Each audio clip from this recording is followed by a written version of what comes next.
Assalamualaikum warahmatullahi wabarakatuh.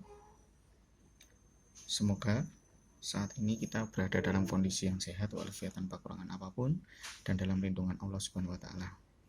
Pada perkuliahan online kali ini kita akan mempelajari tentang blast furnace slag.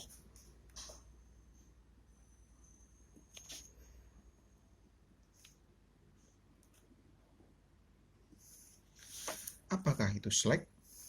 Slag sendiri merupakan pengotor yang terdapat pada proses smelting di dalam blast furnace. Kalau kita fokus pada blast furnace, akan tapi slag itu sendiri tidak hanya terbentuk pada blast furnace saja, melainkan pada semua proses smelting. Waktu dia menghasilkan pengotor, maka pengotor tersebut terpisah dari logam berharga yang ingin kita ekstrak, maka disitulah timbul slag. Kemudian bagaimana atau dari mana origin atau asal dari slag itu tersebut? Kita tahu pada proses blast furnace kita memasukkan atau mengumpulkan beberapa material. Material yang pertama yaitu sinter yang merupakan sumber Fe utama pada proses blast furnace tersebut. Kemudian material yang kedua itu ialah flux. Material yang ketiga ini opsional, ada yang ditambahkan, ada yang tidak. Ya, itu ialah lamp ore. Ya. Kita lihat komposisi kimia masing-masing senyawa pada material-material tersebut. Untuk sinter, ya, dia didominasi tentu saja oleh Fe2O3 jika material atau biji besi yang ingin kita ekstrak berupa hematit. Kalau berupa magnetit ya bukan Fe2O3 lagi, melainkan berupa magnetit yaitu Fe3O4. Kemudian selain Fe2O3 dia juga punya silika, karena di biji besi sendiri secara natural dia memiliki kandungan silika, Al2O3, MnO dan lain-lain. Flux yang kita tambahkan, ya misal kita menggunakan dolomit, maka di situ mengandung CaCO3 dan juga MgCO3 serta sejumlah kecil silika. Kemudian lamp ore, ya, di situ mengandung kandungan yang hampir sama dengan sinter berupa Fe2O3, silika, Al2O3, MnO dan lain-lain. Pada saat material ini kita umpankan ke dalam blast furnace, dia akan mengalami berbagai macam reaksi, berbagai macam fenomena yang ada di dalam blast furnace, mulai dari bagian atas hingga bagian bawah. Slag itu sendiri timbul karena apa? Ya, jika kita lihat material-material yang ada di dalam waktu kita masukkan, umpankan ke dalam blast furnace, maka senyawa-senyawa yang berupa oksida dari besi, Fe2O3, Fe3O4, nantinya di dalam proses blast furnace ini dia akan mengalami reduksi, baik itu reduksi secara langsung ataupun reduksi secara tidak langsung, sehingga oksigen yang berikatan dengan Fe nantinya akan terpisah. Kemudian Fe akan pada tingkat reduksi yang paling akhir, si Fe memiliki bilangan oksidasi 0. Dengan kata lain dia sudah berupa logam Fe. Ya, kemudian ditapping atau kita keluarkan dari blast furnace. Bagaimana dengan material-material yang lain, senyawa-senyawa yang lain?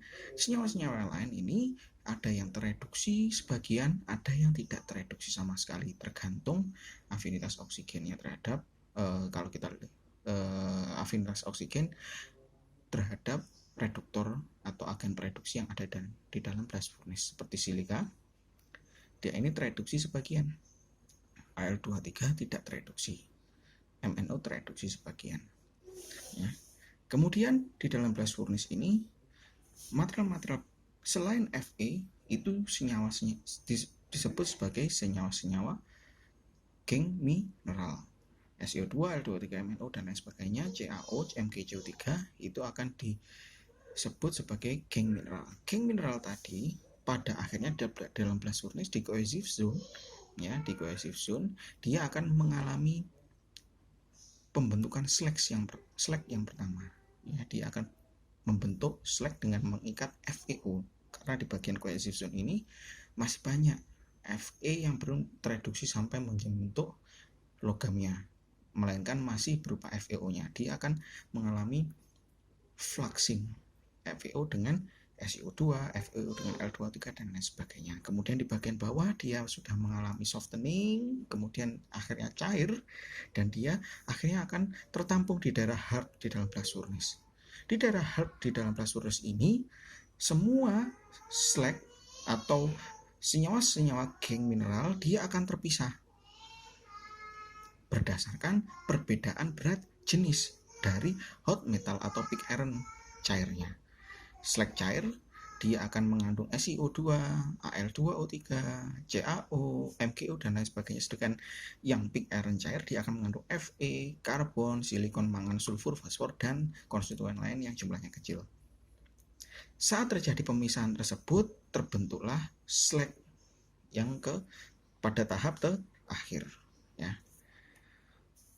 Untuk menjaga proses smelting berjalan dengan baik, selain kita perlu menghitung berapa jumlah kokas yang dibutuhkan, berapa jumlah flux yang dibutuhkan ya, terutama untuk menghitung jumlah flux yang dibutuhkan, maka kita harus mengontrol ya, sifat dari slag tersebut. Ya. Item yang digunakan untuk mengontrol sifat slag tersebut ya biasanya disebut basisitas. Basisitas itu ialah apa? Yaitu rasio atau perbandingan mineral-mineral atau senyawa yang bersifat basa dibagi mineral-mineral atau senyawa yang bersifat asam yang ada di dalam slag. Yang pertama, definisi basisitas slag yang pertama itu ialah perbandingan antara CaO dibanding dengan SiO2 yang ada dalam slag. Basisitas slag yang kedua itu ialah perbandingan antara penjumlahan antara CaO plus MgO dibagi dengan SiO2 yang ada di dalam slag.